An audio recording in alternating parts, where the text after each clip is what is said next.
This month on Beyond the Shelves, learn about our new catalog launching February 24th, find out details for the Teen Art Show, and find out more about the local author fair. We can't wait for you to join us.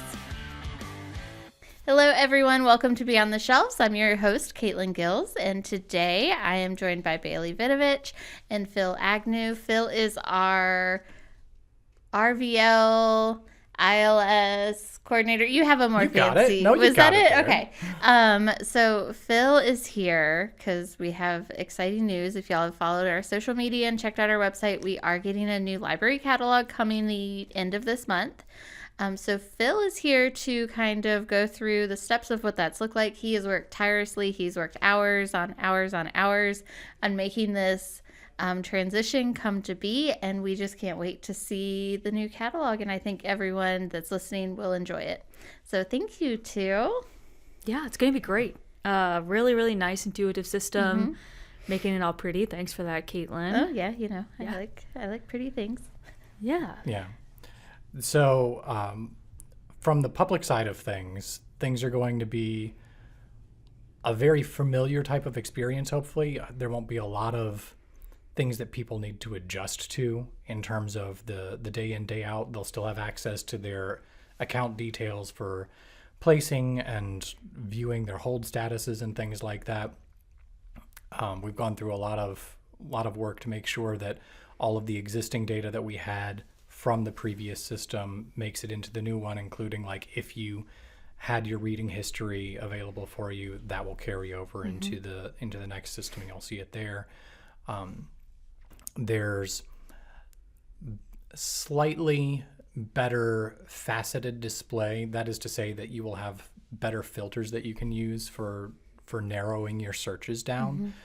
You'll see a lot of the same sort of title level roll-ups when you're looking for things in the catalog, and that's where we take multiple instances of the same title, whether they be in large print or regular print, or different editions that were published at different periods in time that would have had separate records, and grouping those things together for discovery purposes. And you'll be able to place holds on things directly from there. Yeah, it should be really easy for people to adjust to. Yes, I think it'll be great. The title roll-up is really cool because that really means less scrolling through pages upon pages of the catalog for you guys as you're looking through. The wish list and reading list, of course, are always a fan favorite. And then holds, of course. Everyone loves holds. I will say that holds are going to be temporarily paused. Temporarily, just until we get the new catalog. They're not going away forever, we promise. So starting February 9th, and then the new catalog does launch February 24th. So then you'll be able to go to rvl.info or use the app, which, by the way, is changing names. It's going to be RVL Go. If you currently have the app on your phone, it'll just update.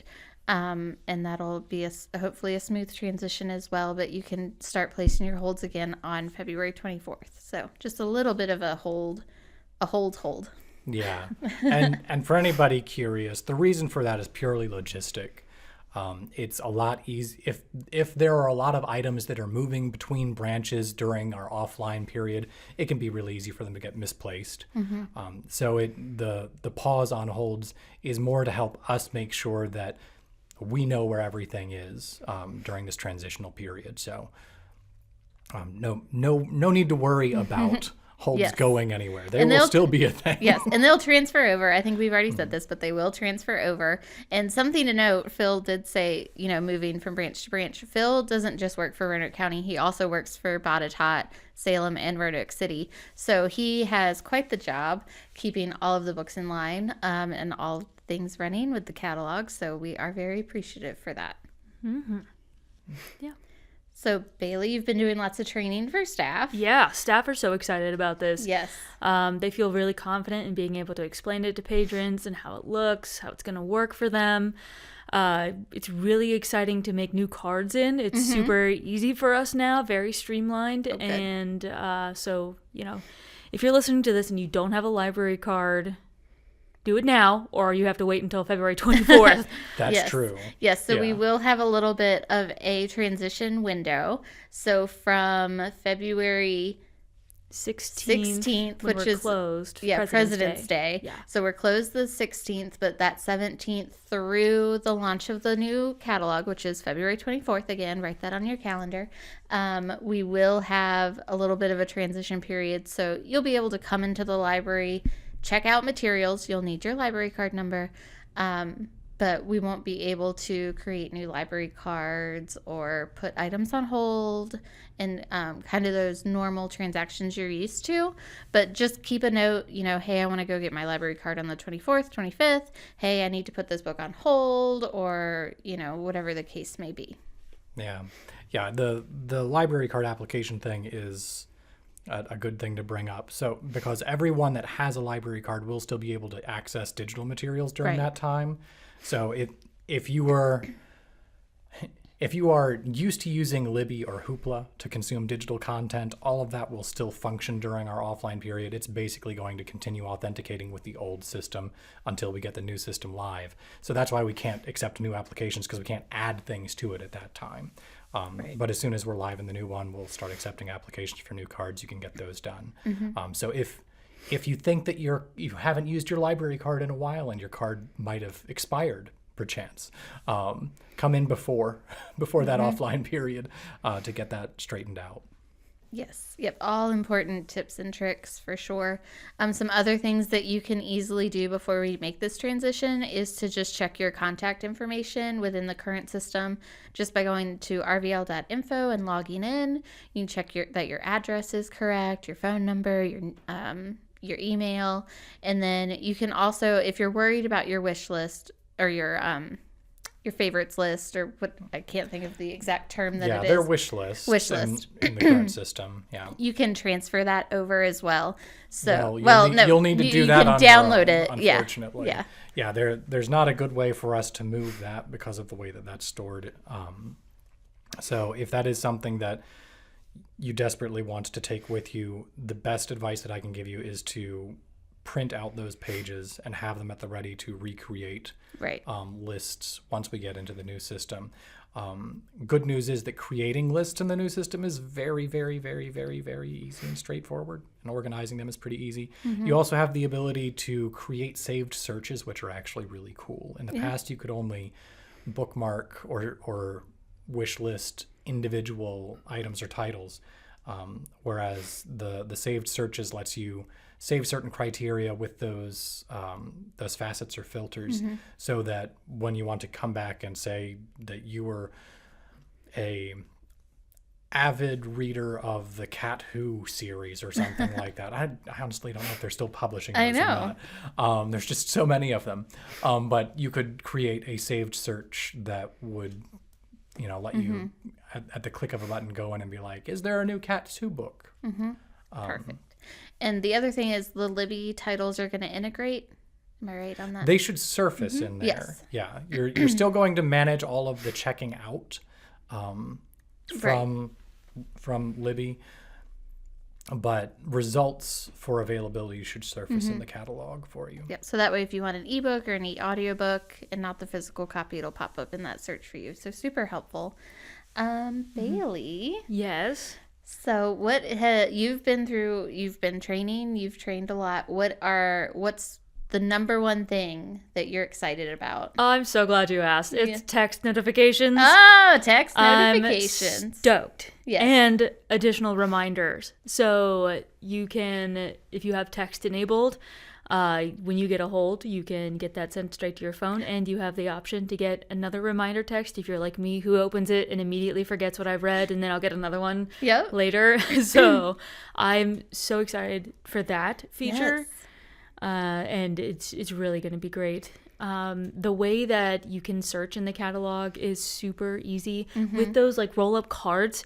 I searched Pride and Prejudice the other day, and it came up with, it showed the ebook, audiobook, all of that, and it showed where it was available like online, so like on Libby, so it was right there. And then you could pick the different editions. Nice. So like if you have a book like that's been out for a very long time with many, many different kinds of editions, but you have like a professor or a teacher that's like, you have to use this special edition, you can request just that edition. Nice.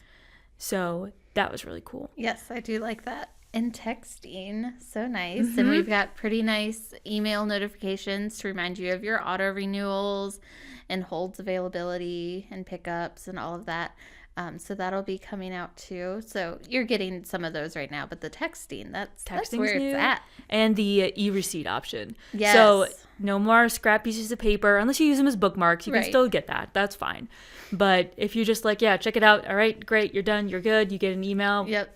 Get the email, check it out on your app. So something that I think patrons are curious about, possibly, is learning what ILS stands for. Typically, we just say catalog, and that's really kind of the meat and potatoes of it. But Bailey, what, in your words, what does it mean? The technical term is integrated library system. Very boring technical stuff, but it's basically, it manages all of our people, things, and the transactions between all of them, which is numerous. Phil, your spreadsheets scare me. Yes, Phil is a Excel genius, by the way. Yes, I'm glad it's not me, because I'll just stick to my artsy stuff. Yeah, no. He's like, this one has like 1 million rows, and I'm like, that's disgusting. Get it out of here. You want to more rows, more better. He's like, Bailey, do you want to see something fun? And I'm like, is it your kind of fun or mine? And he's like, mine. It's like, it's a spreadsheet, isn't it? Yeah, no. But yeah, the systems are designed for helping us keep track of everything. Yes. The ILS, or the Integrated Library System, is really an accountability service for managing what items are where, who's responsible for them, and the like. And over the 400,000 volumes or something like that we have, that can be substantial. Yes, yes, without a doubt. So I think that kind of wraps up everything I can think of to talk about the new catalog. Let's just run through the dates really fast. So February 9th is going to be the last day you can place your hold temporarily.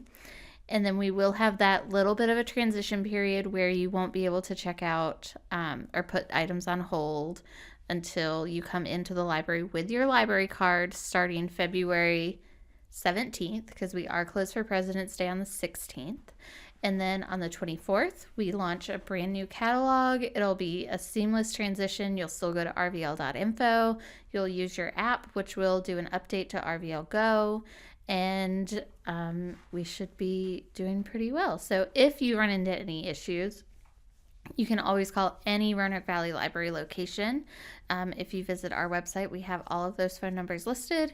You can stop by any location in the Valley, or you can email us and message us on social media. So, yeah, we're here to help. It's going to be a transition. We know it's been a short 3 years since the last time we migrated, but this time we're done. We're not moving. No. Goodness, no. This is it. Yeah, knocking on the wood. wood. This is it. Yeah. Don't worry. Your login will change too, so everybody's passwords are going to be reset. Right. So watch our socials for that. Yes. Watch your emails, so you'll get a new password, and it's going to be okay. It's all right. I'm going to hold your hand when I tell you this. It's going to be okay. You're going to get your library materials. Yep. Sorry, my hands are a little cold. It's been freezing lately. So cold. But yeah, Yes. It's going to be fine, and it's going to be great. It's for the better. Don't get mad. Please don't get mad at us. No, please do bear with staff. They have worked really hard on the training. There will be, where they're trying to think of both things at the same time, learning new things. But I have confidence in everyone that it's all going to be good. Yeah. Do you know what? This is a new thing, but it's sticking around. It's February. Blind dates with a book. Oh, yes. That's right. So I know on one of our snow days, you pulled a bunch of materials for Blind Date with a book. Yes. And you wouldn't let me look. Very rude of you, by the No. way. So you can play too. You I enjoyed this know. experience. So for those of you that don't know what this is, we've done this for, oh my gosh, a long time. Oh, yeah. Where we wrap books, and then you've got little clues on the front that tells you, little traits about your, Yeah, it's a witty little synopsis. exactly. A little teaser to get you interested, like the bio of a Yes. dating profile. So, you might have a little bit of an interest, and then you check out the book and you take it home and you unwrap it and you read it, and then you come back and tell us if you had a great date or if it was a complete flop. Yeah, I'm hoping for some great dates. I picked some good ones, but it is, the dating pool's wild out there. You never know. That's right, yeah. And this will be available at all RCPL locations throughout the entire month of February, so do stop in and grab one. It is one of our most fun things we put together. Fun things, And staff like a break of doing other tasks and rapping and talking about the book. So right, as if we it's haven't fun. had enough rapping from the last couple of months with Christmas. We get yeah. to rap again. It's great fun. It is. It's a nice break from shelving. A brain break. A brain break. There we go. Yes. Yep. The other thing that we have coming up, not in February, but soon, is a local author fair, which is near and dear to your heart, I know. Yes. So that, right now, we've got a form up on our website. So you can go on there if you are a local author and sign up and just tell us what you've written and answer a couple questions. And then you can join us on... in April, April 11th, I believe. Because soon after that is our big Friends of the Library book sale for the spring. Yes. So we want people to shop our local authors first and then go to the book sale. Exactly. Yep. So last year we had 18, 20 authors or so. We had 28 authors Yes. last year. Yep. Yeah. I had the 8 and the 2, Yeah, right? It was yeah. in there. I'm already up to 16 for this year. Hey, So look at that. Yep. yeah. Space is limited. Authors, fill out the form as soon as you can. Mm-hmm. Yep. And then another, looking forward to spring, because Bailey's right. It's been so cold. Like, we have a lot of great events going on in February, March, but it's been cold. So we're thinking about April and May, and then June, summer reading is going to be here where we're going to unearth a story. But April is also going to have our 4th annual Teen Art Show. So right now, submissions can be in the midst of being created, and then you can turn them in early March, and then they'll be on display, and all the voting and judging will happen. So this is something the teens really look forward to. There is so much talent. Phil, did you get up and see those last year or the year before? I did. There were some impressive things. I Right. was honestly just taken aback at how many entries there were. I know. It was a full house last year. We were trying to figure out where they all could sit, like on the shelving, like where it looked presentable and you didn't have to worry about little hands reaching up and grabbing anything. My favorite last year was the Coke can that someone had made out of Yeah. clay, and it was like the full can and then half crushed and then fully crushed. I thought that was really cool. And then there was some photography and sketch work. I mean, just really awesome. And you got to think, these are teenagers, like 13 to 17, 18. And they just have amazing work. So if you're an art teacher or a parent or a guardian or a grandma listening in on this, please make sure to tell your teen that this is a thing. They can go to our website. It's front and center at rocolibrary.org and find out all the details. And then it'll also be shared on social media. So it'll be shared worldwide. Yeah, I'm so excited. I love judging it. It's really Yes. hard, but it's such a joy.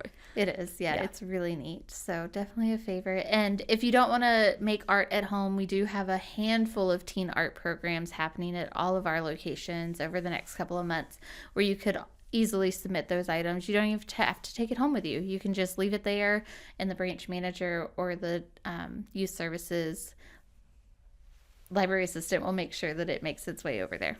Yeah, it's awesome. Yeah.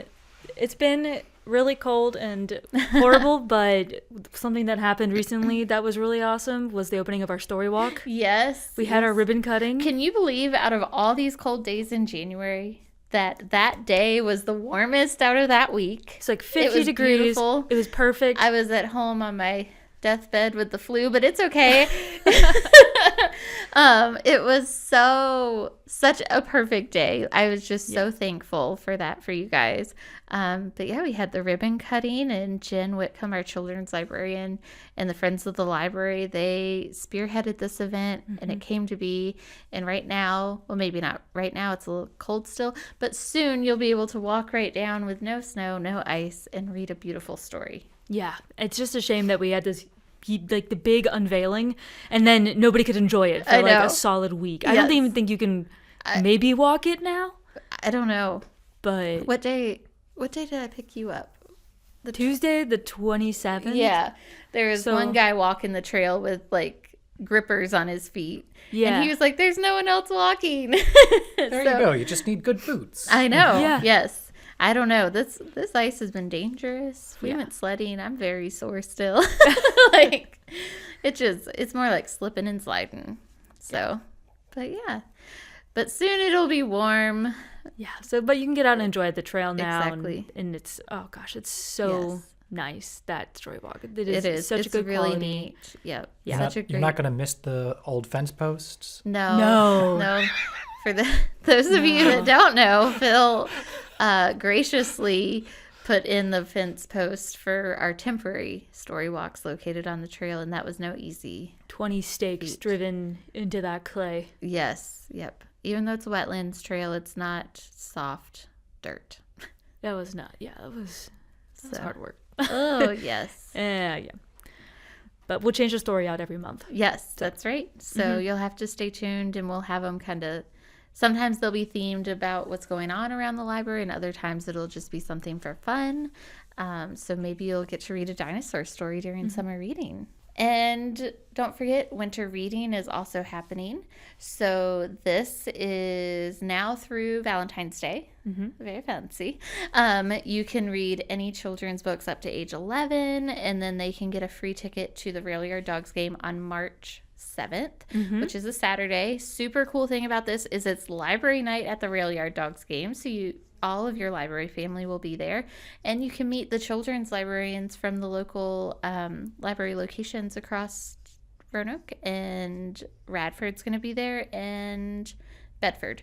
So we're going to have a lot of different partnerships throughout this month. Yeah, it's going to be cool. It's a really neat partnership, and this is, I think, a really fun opportunity for people who don't normally get out to a Rail Yard Dogs game to go. I don't know. It's been, hockey's been a bit more popular for different other popular shows recently, but yeah, it's really good. I have a great time. I'm a big Dogs fan. I know. Yeah, we like going as well. Yeah, we went for my birthday this year. We were going to go over the weekend, and it was just too dang cold. So I'm looking forward to March 7th. I'm already counting down. So the boys have finished their books and reading logs. I just have to bring them in. Yeah. It'll be warm before we know it. So, thinking warm thoughts. Yes, that's right. Well, thank you all for joining us. Thank you, Bailey. Thank you, Phil. And it has been a great podcast for the month of February. And we hope to see you next month.